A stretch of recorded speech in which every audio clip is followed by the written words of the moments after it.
Bonjour tout le monde, bien heureuse que vous soyez parmi nous. Aujourd'hui, j'ai l'honneur de faire une rencontre avec Isabelle Tremblay, qui est auteure, médium et messagère de l'âme. Bonjour Isabelle, Bonjour Pamela, comment vas-tu? ça va bien toi? Ça va bien, merci. Alors, dans le fond, pour les gens qui ne te connaissent pas, je te demanderais de te présenter un petit peu, là. J'ai dit en intro que tu étais médium, messagère de l'âme. Pour ceux et celles qui ne savent pas ce que c'est un ou l'autre, est-ce que tu peux juste nous expliquer rapidement? Ben, en fait, moi, ce que je fais, c'est que je sers d'intermédiaire entre les gens comme nous, les vivants et les êtres subtils. Ça peut être des défunts, des guides, des énergies subtiles. Et je me connecte aussi des fois souvent aux gens pour aller voir qu'est-ce qui ne va pas au niveau de l'âme, au niveau de leur travail à faire. OK. J'ai justement lu hier dans ton tout récent livre «Messagère de l'âme», tu racontais que tu avais déjà justement été te connecter à l'âme d'un de tes clients qui réussissait pas à surmonter une certaine épreuve. Qu'est-ce qui se passe quand tu te connectes? Qu'est-ce que tu reçois comme message pour pouvoir le dire à la personne? Ben, en fait, c'est un peu difficile, d'expliquer le processus de comment ça se fait parce que ça se fait naturellement. Par contre, quand je me connecte à quelqu'un, en fait, je vois tout ce qui est derrière le masque. C'est pour ça que souvent, je vais voir ce que l'autre est, ce que la personne tu sais, j'ai souvent des clients qui me disent: «C'est pas drôle, on se connaît pas, puis tu me connais plus que d'autres personnes qui sont dans mon entourage». Parce que je vais chercher les blessures profondes. Ça peut être les blessures de l'âme, ça peut être, les blessures de rejet, d'abandon, et même d'autres blessures, d'autres types de blessures. Je vais voir qu'est-ce qui va pas pendant le moment, qu'est-ce qui fait que la personne n'est pas capable de se recentrer. Puis au-delà de ça, ben, en fait, avec tout ce que je vais chercher, puis c'est drôle, ça m'arrive vraiment comme, c'est des mots, c'est des messages, c'est des sensations. Des fois, le matin avant ma rencontre, tu sais, quand tu es empathique puis que tu ressens toutes les énergies, toutes les émotions autour de toi, ben, quand tu ne sais pas gérer, ça peut devenir très pesant. Mais moi, le matin, quand je me réveille, puis des fois la veille aussi, je ressens déjà mon client. Fait que si la personne, elle est dans un état plus fébrile, dans un état plus, déprimé, souvent, je sais que c'est pas moi. Fait que je sais que ça va avoir un rapport avec la personne que je rencontre et dès que je suis avec elle, cette personne-là, ben, ça s'estompe de moi. C'est comme si on me donnait les informations pour pouvoir l'aider, puis transmettre les informations. C'est quelque chose qui se fait, que j'ai depuis toujours, mais que je ne gère que depuis peut-être une dizaine d'années, parce que c'était tellement naturel puis tellement aussi lourd à cette époque-là, parce que c'était pas géré, que maintenant, ben, j'en ai fait un outil, pour aider les gens à travailler sur eux. C'est super intéressant. Écoute, la première question qui me vient avant de débuter là, les questions d'entrevue, ça me fait penser un peu à la médium Lisa Williams qui avait déjà dit qu'elle, elle utilisait un certain, chapeau pour, dire aux entités, aux esprits, le tu sais, c'est ouvert ou c'est fermé. Mais ce qui me vient, ce que j'ai envie de te demander, c'est comment tu fais pour justement te mettre, faire la différence entre quand tu es en rencontre de quand tu sais, quand tu reçois des messages, tu veux pas tout le temps parler à quelqu'un, recevoir des messages, puis être tout le temps en interférence avec ce que les défunts peuvent te dire, ta conversation. Comment tu fais pour faire justement la distinction entre les 2 puis ne pas tout le temps te laisser submerger par ce que l'au-delà peut t'envoyer comme message? Ben, en fait, j'ai un peu utilisé le truc de Lisa Williams. Par contre, moi, c'est un petit peu plus, subtil. C'est que j'utilise, une bougie. Ça c'est parce qu'avant, j'étais submergée. Comme je l'expliquais tantôt, j'étais submergée autant par les énergies, les entités, tu sais, je me retrouvais, souvent à gérer des portes qui s'ouvrent, de la musique qui part, des éléments électroniques, les téléphones qui sonnent en même temps, mais pas la même ligne. Tu sais, je me retrouvais beaucoup avec ça, là, on remonte à une quinzaine d'années et quand j'ai commencé à accepter qui j'étais, qui je suis, là, j'ai commencé à justement, je me suis inspirée de Lisa Williams, puis je me suis dit: «Ben, en fait, je vais essayer ça. Je vais leur demander de venir uniquement quand la bougie est allumée». Puis, Au début, ça a été un petit peu chaotique, le temps que, parce qu'il faut mettre notre intention, il faut être solide, c'est un peu comme des enfants, des fois, ça écoute pas. Donc, à un moment donné, là, j'ai fait comme, gars, c'est assez. Moi, ça a été avec une entité qui avait ouvert ma porte de chambre 3 fois durant la soirée, pendant que j'essayais de m'endormir. Puis après ça, le chat était hyper nerveux, je comprenais pas pourquoi. Puis là, on remonte à peut-être 8 ans, là, 9 ou 8 ans. Et là, je me suis dit, là, ça n'a pas de sens. Là, je suis en train de m'endormir et là, j'entends la musique, pas la musique, mais le film que j'avais mis sur pause se mettre à jouer le volume au fond. Et Ah moi, j'étais ben au voyons. deuxième étage, puis c'était au premier étage. Donc là, je me suis dit, là, il y a vraiment quelqu'un, là. C'est pas mon imagination, tu sais, la porte, c'est pas le. Donc là, je me suis levée et là, je l'ai senti tout de suite sur moi. Ça a été comme une sensation de frisson. C'est comme si on a quelqu'un dans notre bulle puis qu'on a envie qu'elle s'en aille, là, cette personne-là. C'est un peu comme ça que je me sentais parce que je la sentais vraiment contre moi. Et mon chat me regardait comme ça. Comme ça m'a regardé au niveau de la tête. Fait que là, je me suis dit, oui, il y a peut-être un petit quelque chose. Et c'est là que j'ai dit à l'entité, là, j'ai dit, regarde là, j'ai dit minuit, demain, j'ai une rencontre à l'extérieur. J'ai dit là, j'ai dit, moi, j'ai besoin de dormir. Puis là, j'avais allumé de la sauge. Là, c'était pas nécessairement la sauge, c'était pas la meilleure idée à ce moment-là, mais j'avais allumé de la sauge et j'y avais dit, j'ai dit, regarde, demain matin, je vais m'asseoir à la table après avoir déjeuné. Je vais allumer une bougie, je vais avoir un crayon, un papier, tu viendras me voir à ce moment-là. Et là, je suis allée me coucher, je ne me suis pas fait réveiller. J'ai fait un rêve probablement en rapport avec le métier qu'il faisait. Et quand je me suis réveillée le lendemain matin, j'ai exactement fait ça et j'ai eu le message. Je me suis installée en mode canalisation. J'ai eu le message, c'était quelqu'un qui voulait transmettre un message à sa femme, à sa fille, que je ne connaissais pas nécessairement, mais tu sais, avec les réseaux sociaux, je me suis dit, je vais envoyer le message et à un moment donné, il va toucher la personne qui va avoir besoin de le faire. Et c'est à partir de là que j'ai fait le lien avec la bougie et maintenant, c'est averti que quand j'allume une bougie, vous pouvez venir, sinon, vous ne venez pas me déranger. Parce que c'est ça, c'est vraiment pour les personnes qui vivent ça, puis j'ai beaucoup de témoignages de clients et de personnes qui vivent avec ces capacités-là, puis qui me disent moi, je suis submergée, je ne sais pas quoi faire. Ben, en fait, utilisez un outil qui va vous permettre de les tenir à distance ou de mettre des limites. Et c'est ça qu'il faut. Parce qu'eux, ils ont tout leur temps de l'autre côté. Nous, on a besoin de dormir, on a besoin de se reposer. Donc, tant qu'on ne mettra pas des limites, on va toujours avoir cette sensation-là qui vient. Ça arrive encore un petit pourcentage qui viennent puis qui se glissent, mais généralement, c'est quand même assez bien. Puis ce que je trouve intéressant là, de ce que tu dis, Isabelle, c'est que cette entité-là, elle n'était pas mauvaise en soi. Tu sais, malgré que tu te sentais qu'il y avait quelqu'un dans ta bulle qui prenait trop de place, un peu comme un être humain peut faire aussi, mais tu sais, le feeling était pas nécessairement bon ou léger, disons, mais c'était pas une mauvaise entité. Fait que comment on peut faire la différence entre si, tu sais, cette personne-là, tu aurais pu croire que c'était une entité qui était plus lourde ou plus dangereuse? Comment tu as fait pour déceler, dans le fond, que c'était pas une entité qui était dangereuse, qui était dans ton domicile, dans le fond? Ben, en fait, ça va beaucoup avec le ressenti ou peut-être des fois les images qu'on va avoir. Moi, je sais quand c'est une âme errante versus une âme du bas astral. Bas astral, j'ai un code que j'ai trouvé avec les années qui fait que quand c'est une âme du bas astral, j'ai une image qui n'est pas très jolie qui vient dans ma tête, un peu comme dans mon écran mental. Et j'ai des sensations, ça peut être, il y a des gens qui vont faire des cauchemars, qui vont être attirés vraiment vers le bas, vont être tirés dans leur énergie, tout ça. Ça va être beaucoup des entités qui vont nous faire nourrir la peur. Ils OK. vont s'arranger pour que tu aies peur, pour pouvoir aller puiser dans cette énergie-là. Parce que l'énergie, c'est un peu comme leur nourriture. Tu sais, eux autres, ça les fait vibrer, ça les fait fonctionner parce qu'une âme, c'est une énergie.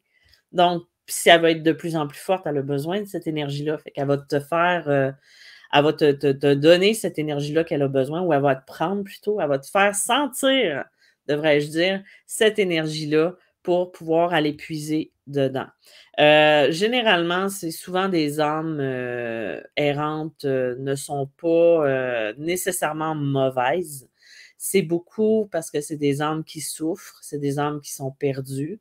Les âmes du bas astral, je te dirais que il y en a qui appellent ça des démons. Moi, je préfère dire une âme du bas astral parce que j'ai plus l'impression que son âme, elle est tellement, elle vibre tellement bas vibratoirement que elle a perdu son once d'humanité de ce qui lui restait. Donc, elle va aller chercher, puis elle souffre. Tu sais, c'est des âmes qui souffrent.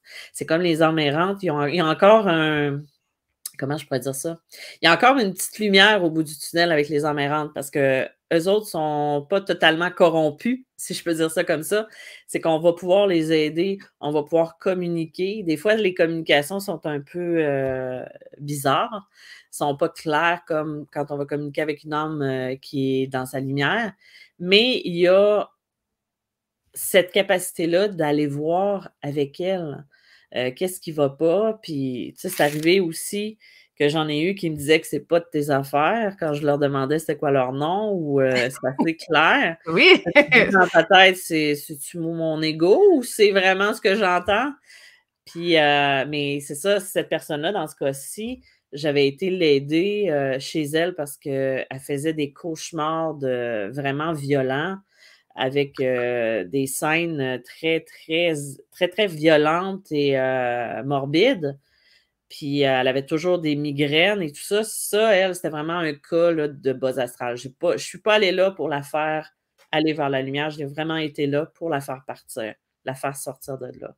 Mais il faut se rappeler une chose, si je peux me permettre, c'est que tant les âmes errantes que les âmes du bas astral, leur plus grande peur à eux, c'est de rire, c'est d'être bien, c'est d'être lumineux, d'être dans l'amour. Souvent, ce que je leur dis quand j'ai eu des affaires avec des hommes du bas astral, ça va être un petit peu drôle, mais je leur dis: «Je t'envoie un char d'amour» au lieu de d'autres choses. Jeu de mots!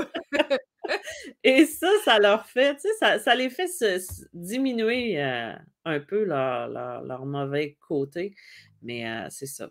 C'est un peu comme ça, je dirais, qu'on peut les reconnaître vraiment dans le ressenti, dans les énergies.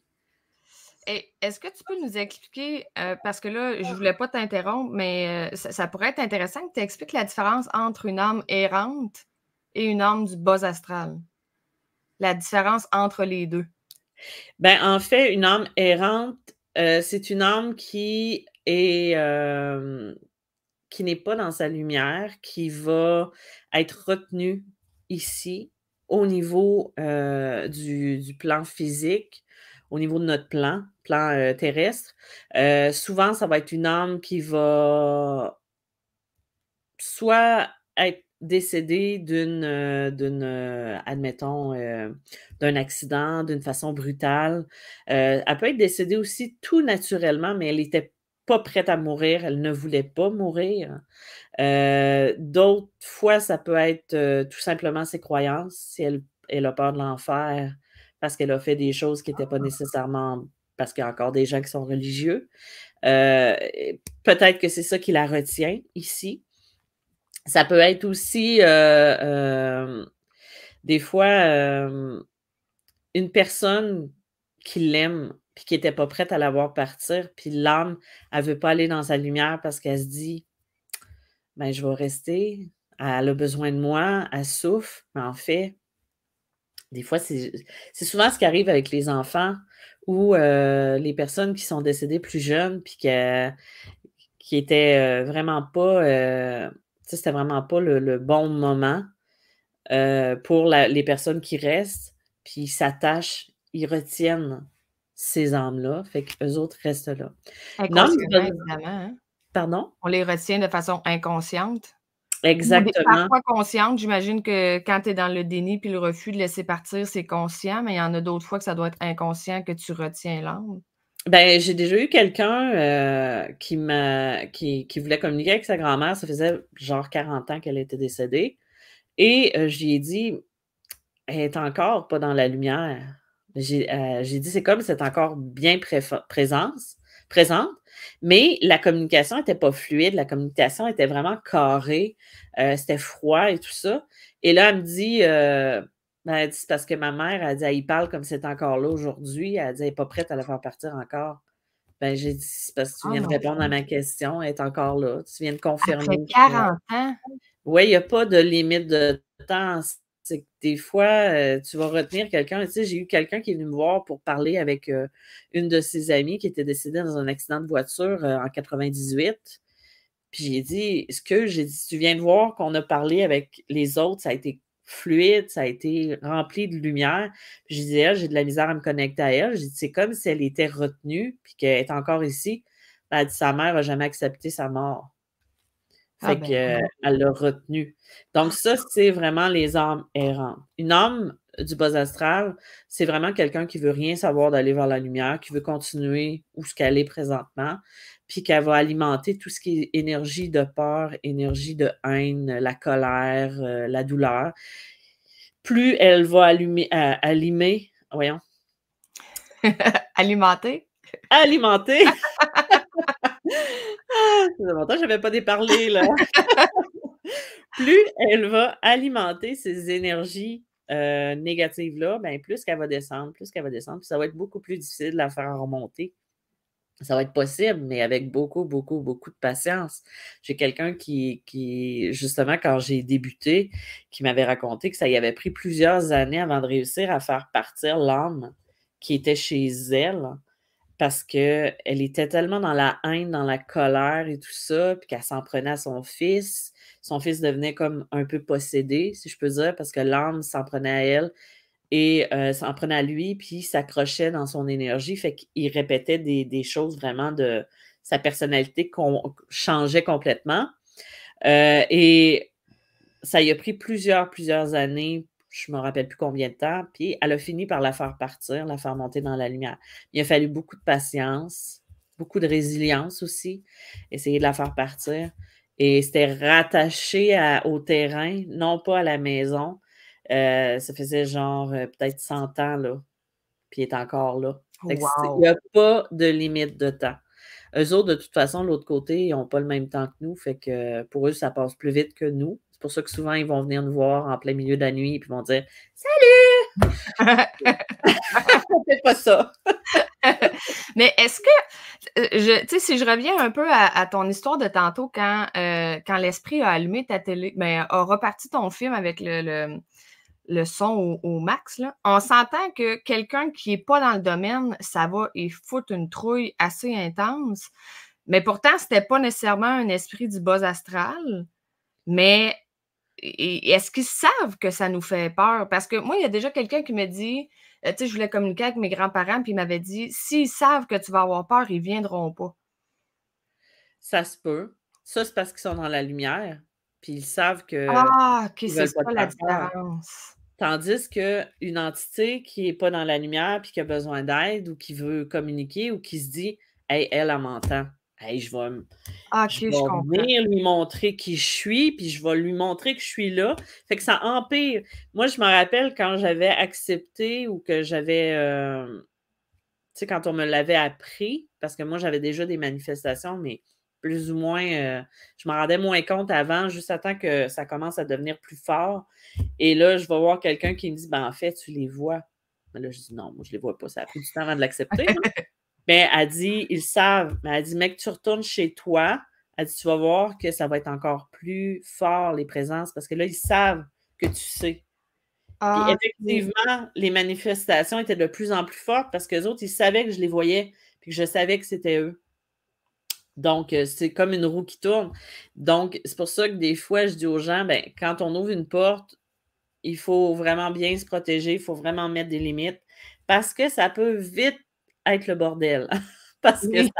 ça part de tout bord, de tous côtés. Et moi, j'ai été un 5 ans là, à avoir des manifestations, à pas trop savoir comment gérer ça, jusqu'au moment où j'ai accepté en 2015. Moi, je l'ai su peut-être en 2010, 2009. J'ai commencé à avoir des manifestations en 2008 où là, je me suis rendu compte que c'était pas mon imagination parce que là, j'étais rendue toute seule dans une maison. J'avais plus de voisins, j'avais personne d'autre qui habitait avec moi, puis j'avais juste mes 2 chiens. Puis mes 2 chiens, ben, ils me suivaient partout. Fait que je savais que c'était pas eux qui jouaient avec les lumières ou qui ouvraient des portes qui étaient fermées, tout ça. Et après ça, ben, en fait, quand j'ai accepté, ben, ça a été plus fort au début parce que je me rappelle, le soir, j'appelle pour compter ce qui s'était passé dans ma rencontre. Et là, j'entends une voix dans mon téléphone, genre une voix électronique qui dit Isabelle. Là, j'ai eu la trouille de ma vie parce que là, c'était trop réel. Là. Tu sais, t'entends une voix qui dit Isabelle. Là, je demande à l'autre personne qui était au bout du fil, j'ai dit T'as-tu entendu? Non. Elle dit De quoi tu parles? J'ai dit Ça a dit Isabelle. Non. Là, je vais comment je suis folle. Non, là, je suis folle. Ben, en fait, après ça, là, dans la soirée, j'ai vu une image dans ma tête. J'ai vu qu'il y avait quelqu'un. Puis l'image aurait pu me foutre la trouille. Ben, elle m'a foutu la trouille parce que c'était pas très agréable à regarder. Et j'aurais pu penser que c'était négatif parce que c'était pas beau à voir, mais en fait, c'est juste que j'ai vu la façon dont ils sont décédés. Là, maintenant, Oh, je leur ai demandé de ne plus voir ça parce que moi, là, fermer les yeux avant de m'endormir et d'avoir ce genre d'image-là, non merci. non, Mais effectivement. quand j'ai vu ça, parce que là, je réalisais que tout ce que je voyais, c'était pas mon imagination. Ce qui rendait encore ça plus fort. Parce que tu te rends compte que ce que tu vois, quand tu acceptes que tu vois des choses, parce que les gens pensent tous que, ben, en fait, tu sais, j'ai un défunt qui est dans le coin de ma porte, tu sais, il est sur le bord de ma porte. Ben, en fait, non, c'est dans mon écran mental que je le vois. C'est comme une image qui affiche. Fait que quand tu acceptes que c'est ça, ben là, en fait, moi, quand je l'ai accepté, là, je me suis rendu compte que ce que je voyais, c'était pas mon imagination, mais que c'était vraiment des choses. Et là, je me suis mis à dire ce que je voyais et ça concordait avec des choses, avec des trucs et tout ça. Mais c'est ça, tu sais, c'est toutes des affaires que je voyais avant, mais que je n'avais jamais. Je me suis juste dit, ben, je dois avoir regardé un film d'horreur ou je dois avoir fait telle chose, puis c'est correct, mais c'est ça. Faut apprendre à gérer ça, puis à essayer de comprendre, de se faire un dictionnaire, d'essayer d'accepter beaucoup aussi. Mais c'est ça. Je me rappelle même plus c'était quoi la question. En fait, ben moi non plus, je m'en Oui, souviens pas. c'était les hommes errantes. Oui. C'est ça. C'est que, en fait, c'est ça. Les entités du bas astral, ça va être vraiment, vraiment quelque chose de plus agressif, de plus violent, de plus intense aussi. Ça va être vraiment plus le genre exorciste que genre Casper, mettons. On peut très bien distinguer la différence entre les deux. Prochaine question, Isabelle, ça me fait penser en fait à parce que là, tu parles de manifestation.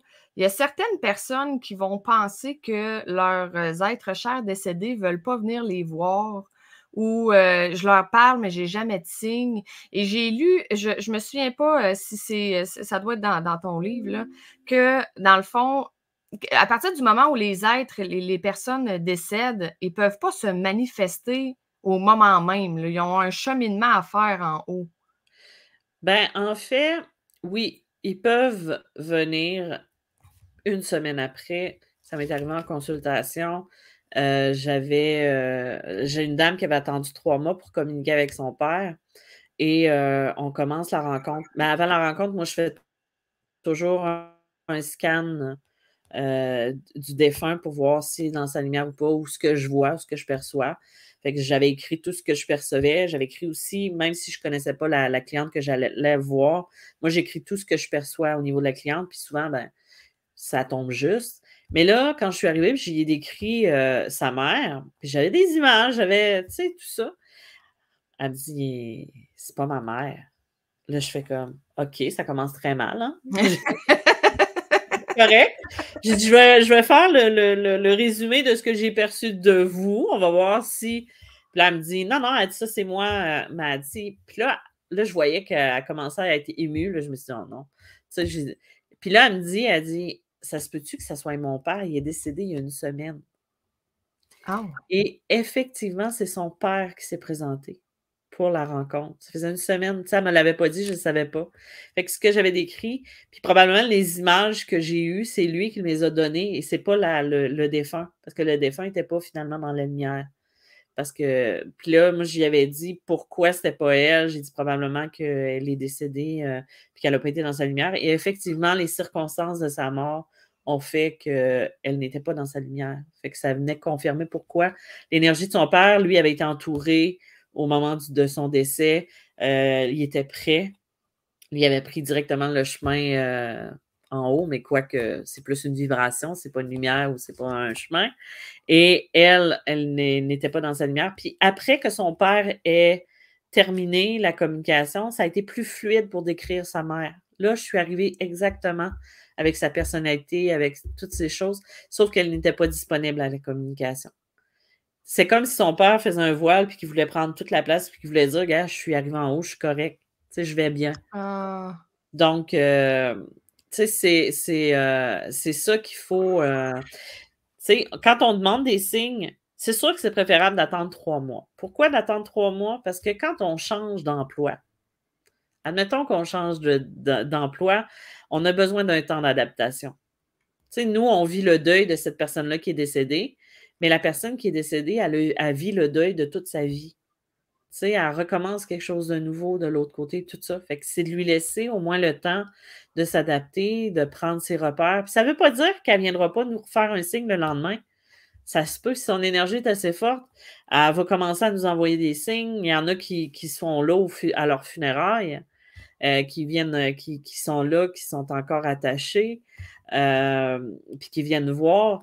Donc, il y a un temps limite peut-être pour faire une communication pour être sûr. Puis encore là, le meilleur truc à faire, c'est vraiment d'envoyer de la lumière, de l'amour à nos gens qui sont décédés pour activer justement ce temps-là de connexion pour que la personne ait l'énergie suffisante pour venir nous voir justement quand on va être prêt. Mais c'est ça. C'est vraiment super intéressant. On dirait que j'aurais 100 autres questions, mais là, je sais que toi, tu as plus qu'un don, là. C'est pas juste, visuel ou auditif ou, par ton esprit. Mais qu'est-ce que tu suggères aux gens qui auraient envie de développer un don? Juste un, peu importe. Premièrement, comment on fait pour savoir, il y a quelqu'un qui me dit qu'on avait tous un don. Je sais pas, toi, qu'est-ce que tu en penses? Puis si on veut le développer, comment savoir lequel on a et comment faire? Ben, c'est sûr qu'on a tous une sensibilité, même les plus cartésiens du monde. On a tous un don, une capacité. Moi, j'appelle beaucoup plus ça des capacités que des dons parce que je pense que on a toutes c'est tout ce qu'on a à l'intérieur de nous. Il y a des capacités qu'on ne pourra pas développer parce que c'est pas dans notre chemin de vie, c'est pas dans notre chose. La première chose, le premier conseil que je donnerais aux gens qui veulent développer leur capacité, c'est d'apprendre à se connaître, à apprendre à reconnaître qui on est. C'est un petit peu bizarre de dire ça, mais comment peux-tu percevoir les messages d'autrui si tu n'es même pas capable de recevoir tes propres messages? De reconnaître tes propres blessures ou ton mental, ton anxiété, quand tu es anxieux, pourquoi tu es anxieux, c'est de se poser les questions pour pouvoir dire qu'à un moment donné, parce que là, je m'en vais vers quelque chose, c'est que si, mettons, je suis anxieuse, puis que je sais que c'est à cause d'un problème que je n'ai pas le contrôle, mais ça me donne l'anxiété quand même, j'ai pu identifier approximativement qu'est-ce qui me faisait faire l'anxiété.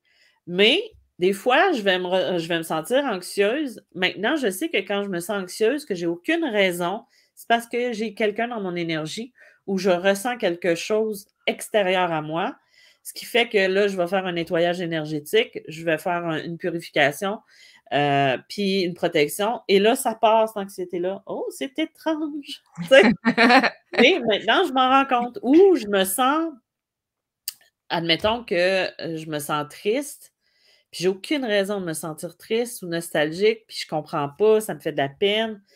Ben là, c'est de me poser la question, mais c'est pourquoi j'ai de la peine? Qu'est-ce qui fait que... Et puis là, des fois, quand tu trouves rien, ben, tu peux demander, ben, si ça m'appartient pas, que ça s'en aille. Puis étrangement, ça va partir. Mais là, après ça, tu te demandes, mais c'est qui j'ai ressenti? À qui j'ai pensé? Est-ce que j'ai vu quelqu'un? Des fois, ça peut être juste ça qui fait qu'on capte quand on est plus sensible. Il y a différentes façons de développer ses dons. C'est sûr que apprendre à se connaître, ça, c'est quelque chose d'important parce que il faut apprendre à faire le vide pour faire le plein, que je dis souvent. C'est apprendre à sortir de le mental, c'est faire le vide. Puis le vide, moi, je ne suis pas capable de faire le vide complètement. Fait que je ne vous dirai pas d'avoir le silence dans votre tête, mais c'est de placer votre conscience vraiment au niveau du cœur. Moi, en faisant ça, ben, en fait, tu peux juste penser que tu mets tout ton cerveau au niveau de ton cœur, puis que tu rentres dans cette énergie-là, tu vas sentir un calme. Et là, tu laisses venir. Des fois, ça peut être en ressenti, ça peut être en écoute, ça peut être en télépathie, beaucoup. Moi, j'utilise beaucoup la télépathie, l'empathie, la clairvoyance. Le ressenti, je l'utilise un peu moins. Mais, puis la clairaudience aussi. Mais ces trois-là, même la claire connaissance. Claire connaissance, c'est que des fois, ce que tu peux faire, c'est t'enregistrer, puis de voir, de te laisser parler tout ce qui vient, puis à un moment donné, là, je ne veux pas faire peur aux gens qui vont penser que là, ça va être la voix d'outre-tombe, ça va être ta voix. Peut-être elle va changer de vibration, mais ça va être le contenu que tu vas te rendre compte que finalement.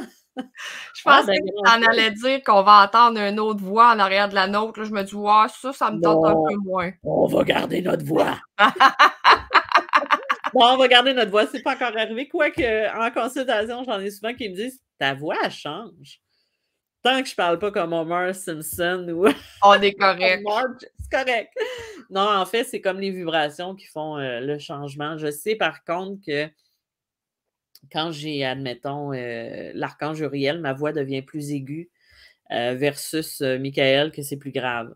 Mais c'est la même voix, c'est juste l'intonation qui change. Mais c'est ça, c'est que c'est de faire des choses pour soi, c'est d'apprendre à faire le calme. Moi, j'ai utilisé beaucoup l'écriture pour m'aider à développer mes capacités. Ça m'a aidé beaucoup, beaucoup, beaucoup. Les cartes, oracles, c'est d'apprendre à voir au-delà de ce qui est sur la carte.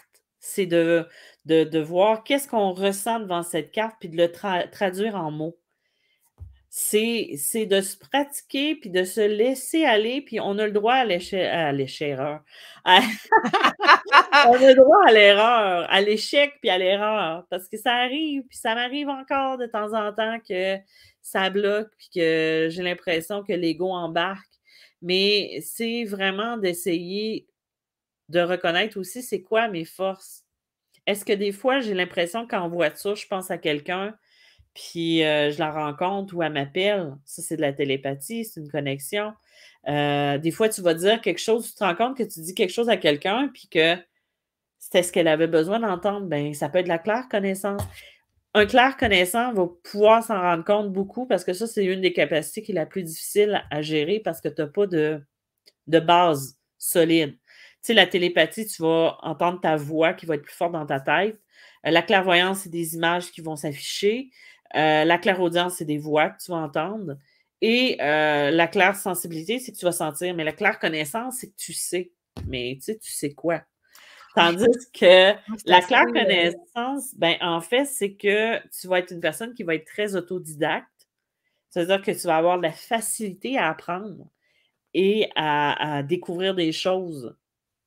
Donc, quand tu as plus cette facilité-là, ben en fait, ce qui va arriver, c'est que des fois, tu vas écrire ou tu vas dire quelque chose, puis ça va être juste. Ça, c'est l'outil que j'utilise beaucoup en coaching. C'est que je vais y aller avec ma claire connaissance puis ma clairvoyance. Fait que là, j'arrive, je parle avec la personne. En la regardant, j'ai dit tout de suite c'est quoi ses forces, c'est quoi ses dons, ses capacités ou qu'est-ce qui bloque.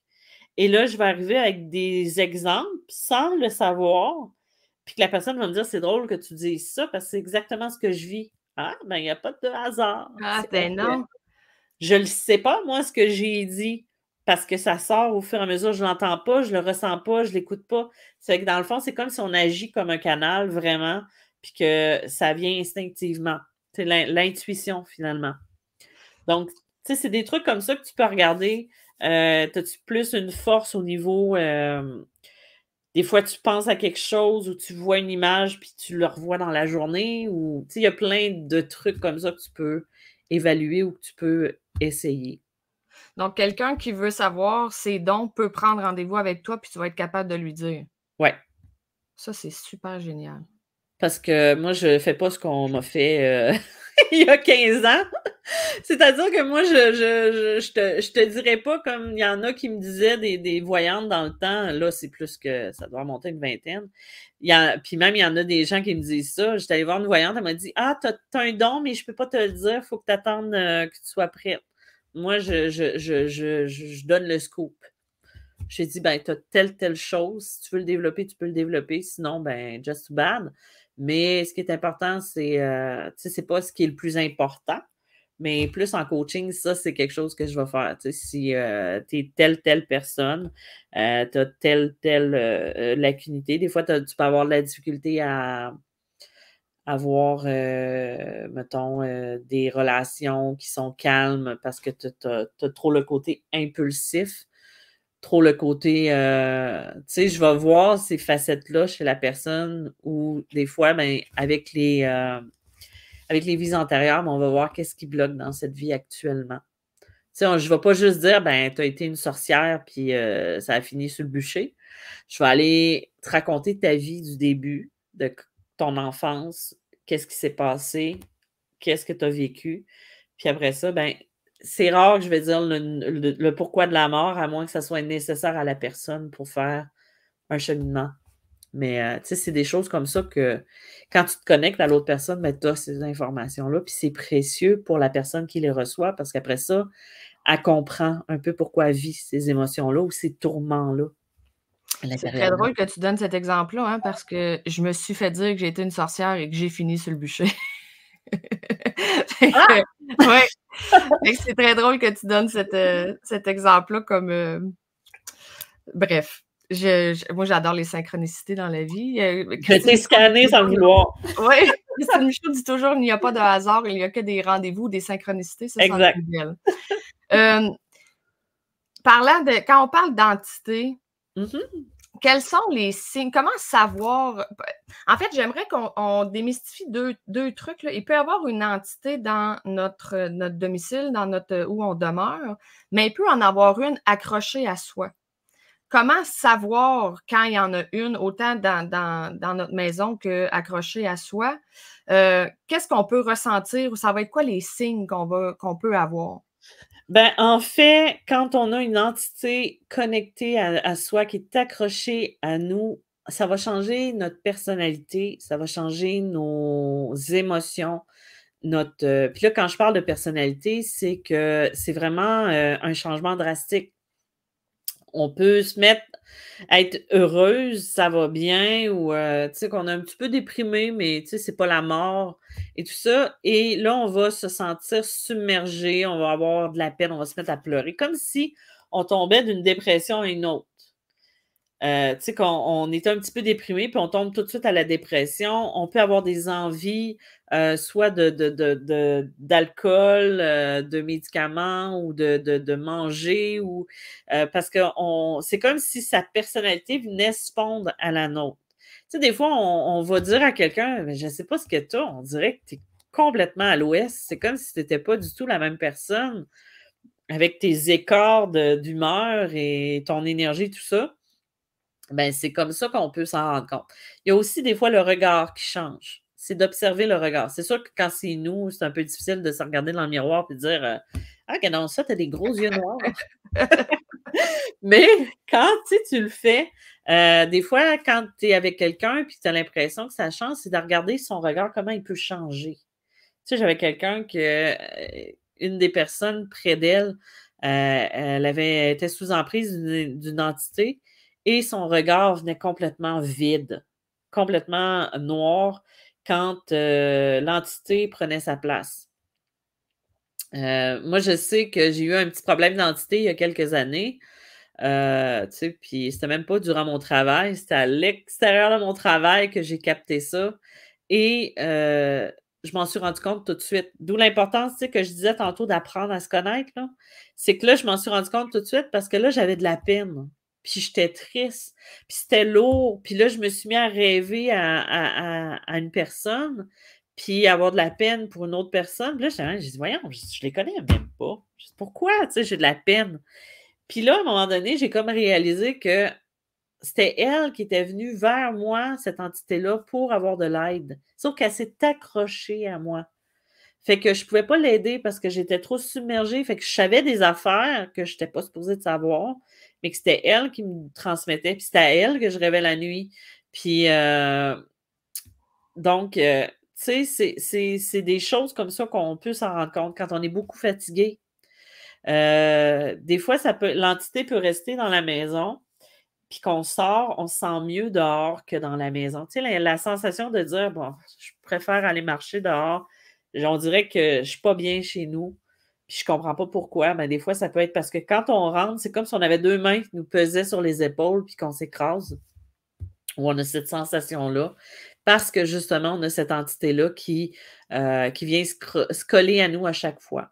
Ça peut être des signes qu'on peut avoir quelqu'un, ça peut être aussi, tu sais, ça peut être aussi des manifestations ou des choses qu'on ne ferait pas naturellement ou des émotions qu'on ne ressentirait pas, mais ça tourne beaucoup autour de ça. Comment on fait pour s'en départir de ces énergies-là? J'ai aucune idée. Non, c'est une blague. Ah!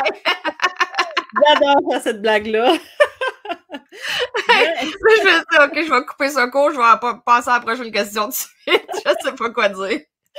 Non. En fait, il y a différentes façons de faire cette coupure-là.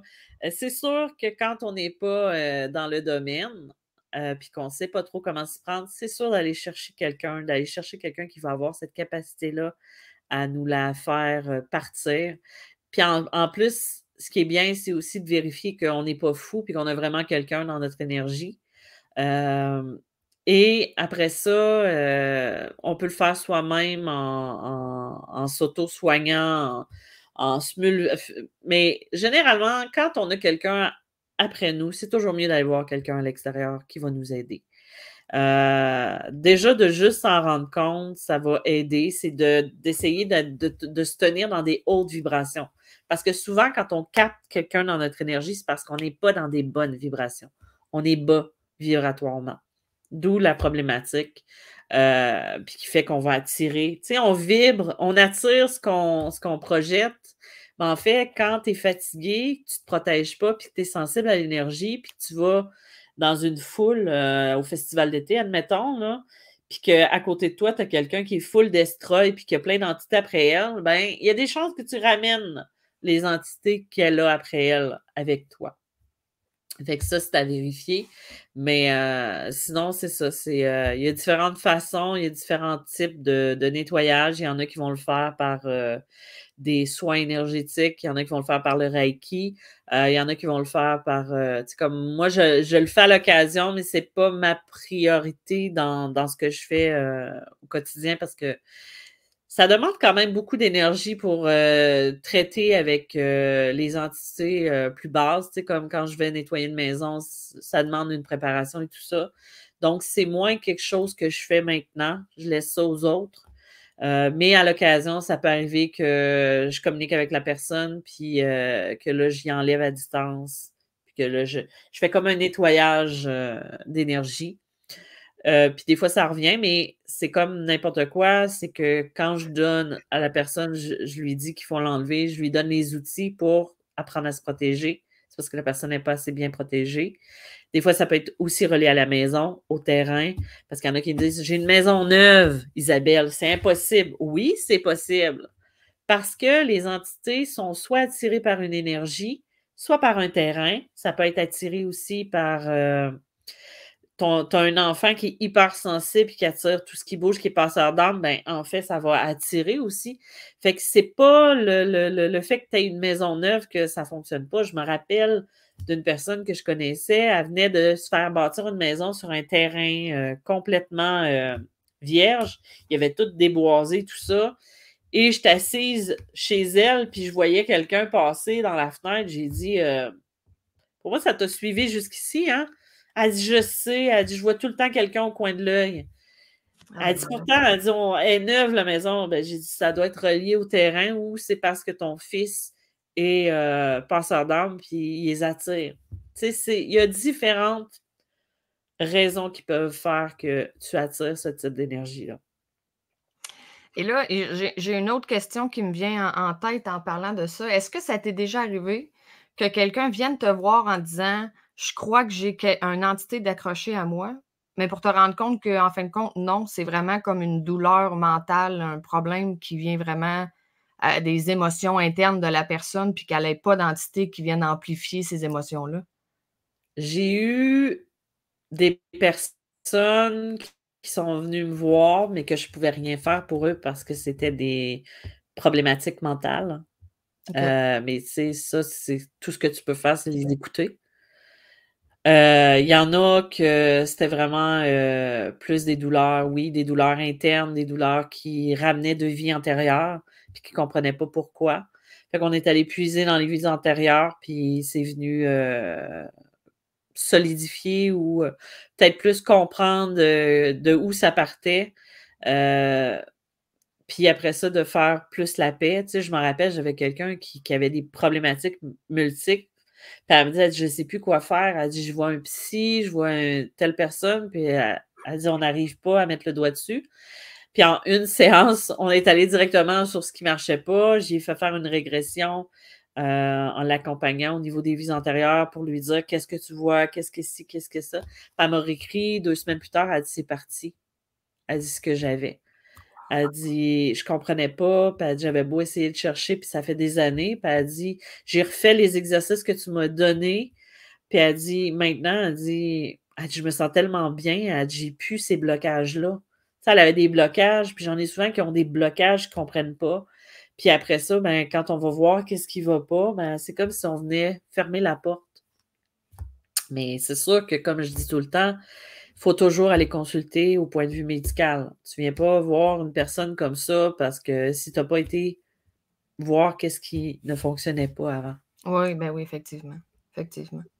Mais c'est ça. C'est vraiment intéressant pour vrai, quand on communique avec nos êtres chers, Oui, comment c'est la fumée, j'essaie de la placer n'importe où, puis elle veut rien savoir.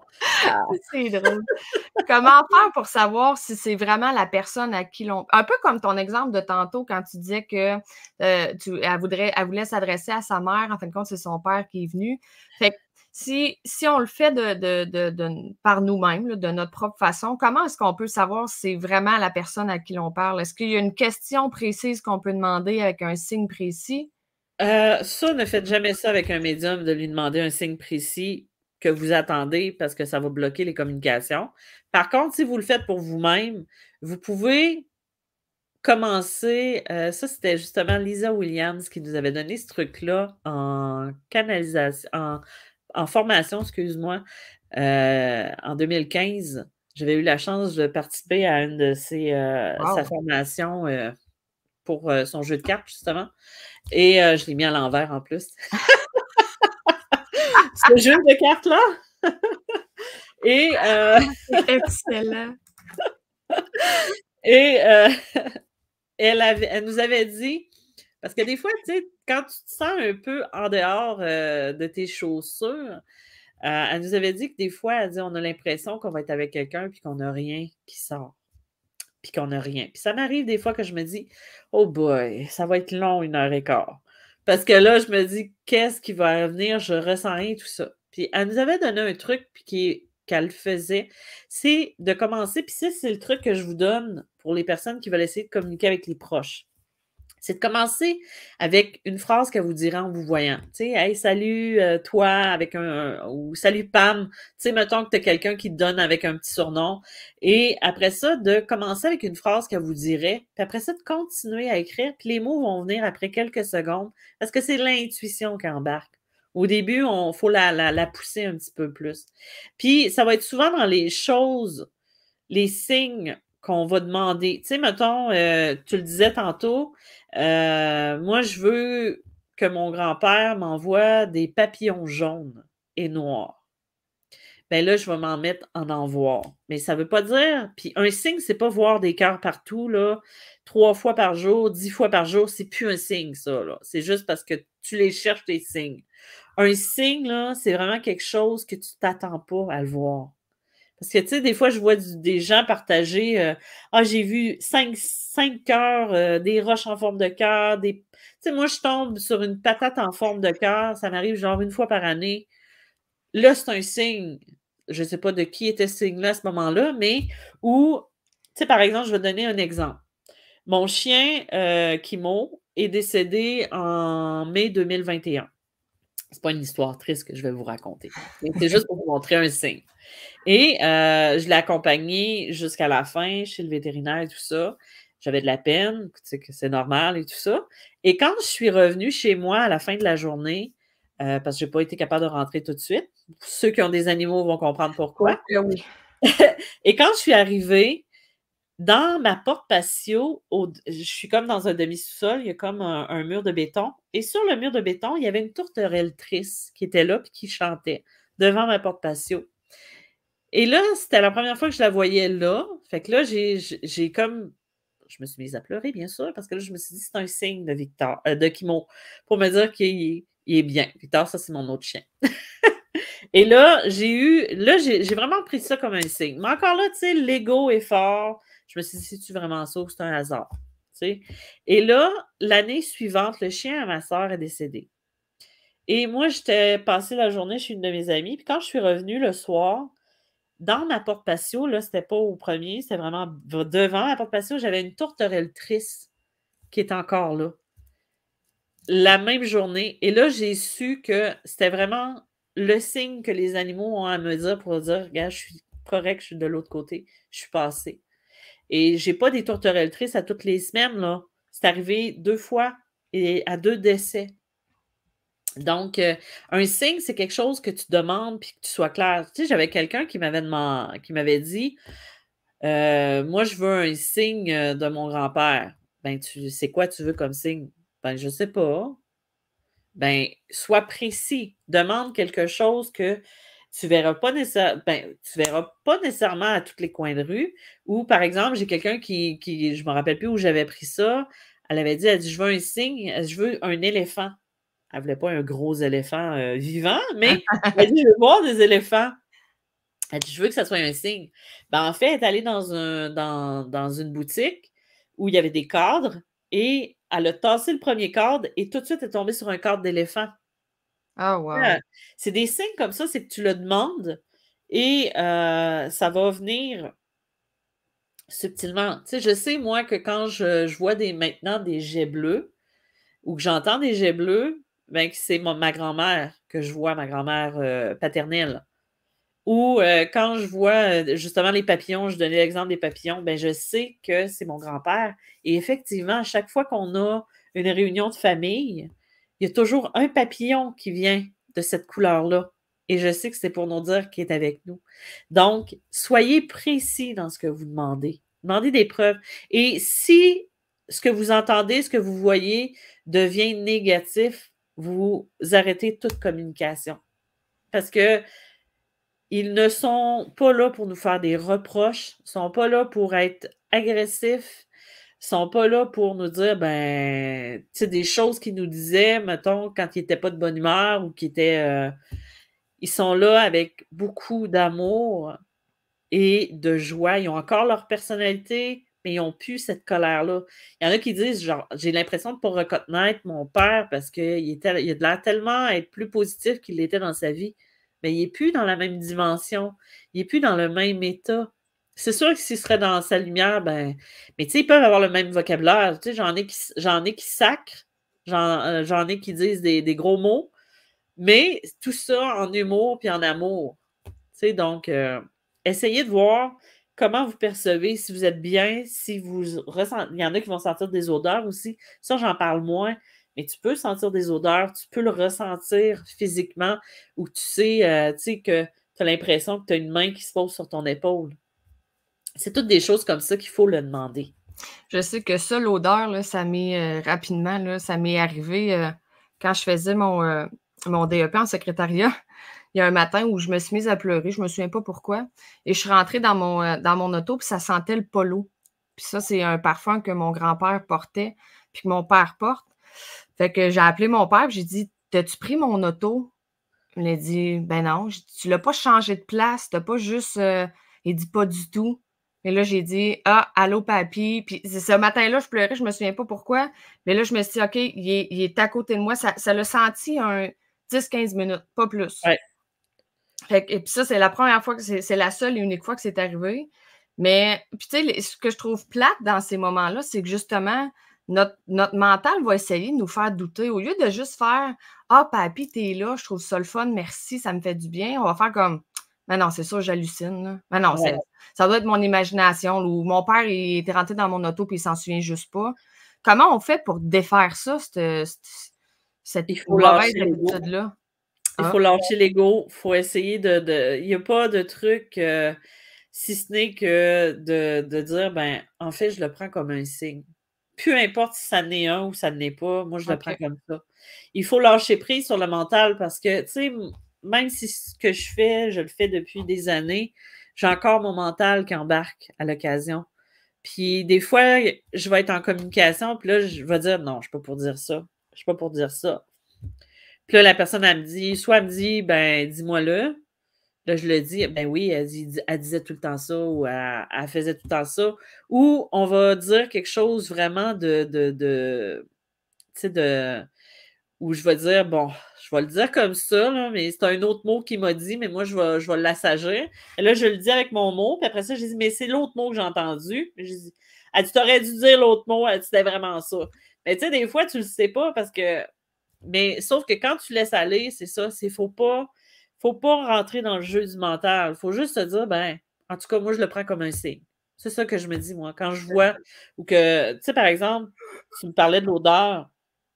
Je me rappelle, il y a quelques années, j'avais fait une consultation avec une cliente et à la fin, il est venu une odeur de cigarette. Puis là, justement, j'ai dit: «Voyons», j'ai demandé à madame: «Est-ce qu'il y avait un proche chez vous qui fumait ou que» elle a dit: «Non». J'ai dit: «Correct, ça doit être pour l'autre cliente que j'ai après». Fait que là, dans l'après-midi, j'avais une autre cliente et là, elle me dit, j'y demande, j'ai dit: «Là, je vais te le demander parce que j'ai eu une odeur de cigarette puis c'était pas ma cliente de ce matin». Puis c'était vraiment là, elle me dit: «Ben oui», elle dit: C'était son père qui est arrivé pour la consultation». Oh Genre peut-être wow! 1 ou 2 heures avant, parce qu'elle dit: «Oui», elle dit: «Ça, c'est mon père». Tu sais, c'est pour dire que des fois, on n'a pas toutes les réponses, on laisse juste aller et on a ça quelque chose on peut tomber sur des choses pas pires pantoute. Ah oui, vraiment. Dernière question, Isabelle. Quels sont les signes les plus courants que nos défunts peuvent nous envoyer ou nous faire comme message? Les papillons, les oiseaux, après ça, les animaux. Ils passent beaucoup par les animaux, et pas nécessairement juste les chats, les chiens, là, ça peut être toutes sortes d'animaux. Ça peut être un cerf qui vient, sur le bord de la route, ça peut être, pas non devant vos roues là, mais, sur le bord de la route. Préférablement. Ça peut être un petit animal qui vient, juste pour venir se montrer. Ça peut être les arcs-en-ciel, ça peut être, les cœurs, ça peut être, les pièces de monnaie. Il y a différents signes comme ça, mais le signe le plus précieux, c'est le signe que vous vous êtes donné ensemble ou que tu associes à la personne. Des fois, ça va être juste de rencontrer quelqu'un qui ressemble au défunt. Et là, on se dit: «Ah, ça me fait tellement penser à telle personne». Ben, ça peut être un signe, juste ça. Ah, c'est vraiment super. Ça peut être une chanson aussi. Il y a Hey, beaucoup de c'est vraiment, messages. wow!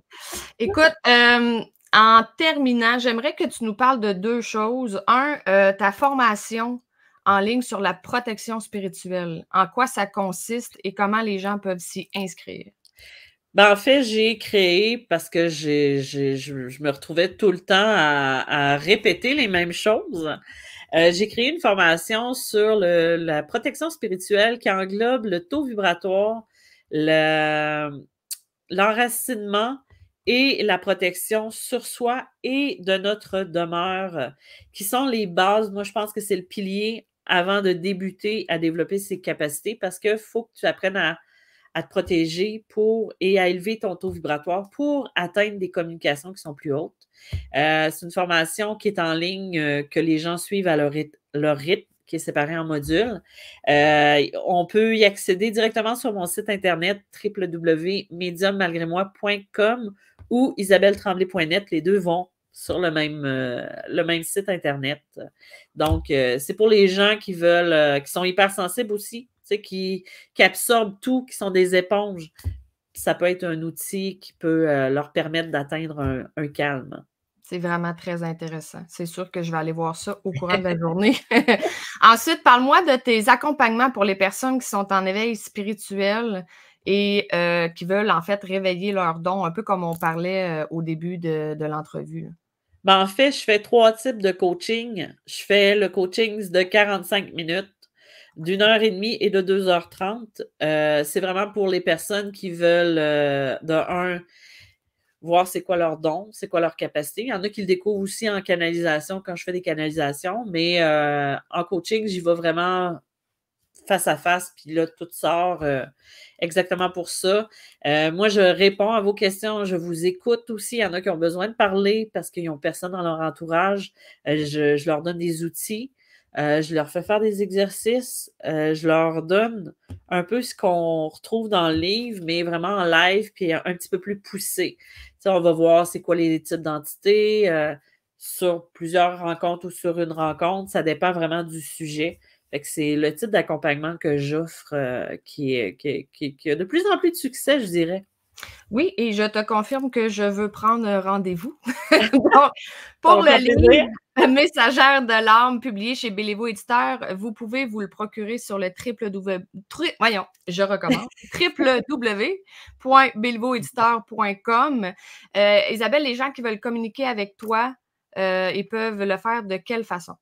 Ils peuvent le faire sur Internet à info@isabelletremblay.net ou via ma page Facebook, mais je préfère par courriel parce que Facebook, je m'y perds un peu dans les messages que je reçois. Mais directement sur mon site Internet, mediummalgrémoi.com, vous avez un onglet Contact et vous pouvez prendre rendez-vous, même déjà juste directement sur le site Internet. Mais pour les défunts, je préfère qu'on communique avec moi en vrai avant de prendre un rendez-vous parce que des fois, c'est un peu mieux pour voir les attentes de la personne aussi. Oui. Mais c'est ça. Vous pouvez aller dans l'onglet Contact, puis vous remplissez ça et faites attention quand vous écrivez votre courriel. J'ai des gens qui m'écrivent et qui ne mettent pas le bon courriel, donc je ne peux pas leur répondre. Oh, voilà. Merci infiniment. Ce fut extrêmement enrichissant. J'aurais encore une tonne de questions à te poser. Je pense qu'on pourrait en faire des dizaines d'entrevues. Merci d'avoir pris le temps de nous éclairer, de répondre à nos questions, de nous donner des exemples de ton quotidien. Ce fut super enrichissant.